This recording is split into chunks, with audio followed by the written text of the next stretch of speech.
ఉపాధి హామీ పనుల్లో వినియోగించే సాంకేతికత కూలీలను ఇబ్బందులకు గురిచేస్తోంది. పారదర్శకత కోసం ప్రభుత్వం చేపట్టిన యాప్ క్షేత్రస్థాయిలో విచిత్ర సమస్యలకు కారణం అవుతోంది.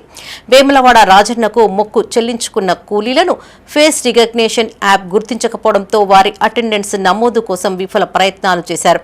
ఇందుకు సంబంధించిన వీడియోలు ప్రస్తుతం సోషల్ మీడియాలో వైరల్గా మారాయి.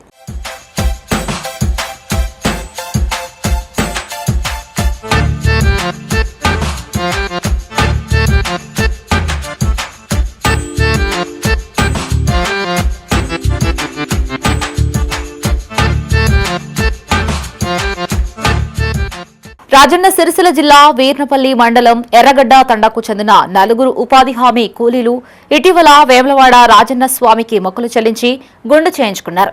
అయితే ఉపాధి హామీ పనులకు హాజరు నమోదు చేసే సమయంలో ఫేస్ రికగ్నిషన్ యాప్ వారిని గుర్తించలేకపోయింది. దీంతో హాజరు నమోదు కోసం వారు పడరాని పాటలు పడ్డారు. యాప్ తమ ముఖాలను గుర్తించేందుకు వీలుగా తలపై సీట్ కవర్ కప్పి పాత ఫోటోలకు దగ్గరగా కనిపించేలా ప్రయత్నించగా యాప్ గుర్తించి హాజరు నమోదైనట్లు చూపించింది. ఈ ఘటన అక్కడున్న వారిని ఆశ్చర్యానికి గురిచేయగా ఇందుకు సంబంధించిన వీడియోలు ప్రస్తుతం సామాజిక మాధ్యమాల్లో వైరల్ అవుతున్నాయి.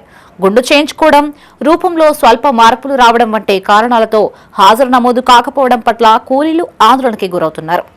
ఇలాంటి పరిస్థితుల్లోనైనా సులభంగా గుర్తించేలా యాప్ సాఫ్ట్వేర్ను అప్డేట్ చేయాలని ప్రభుత్వాన్ని కోరుతున్నారు.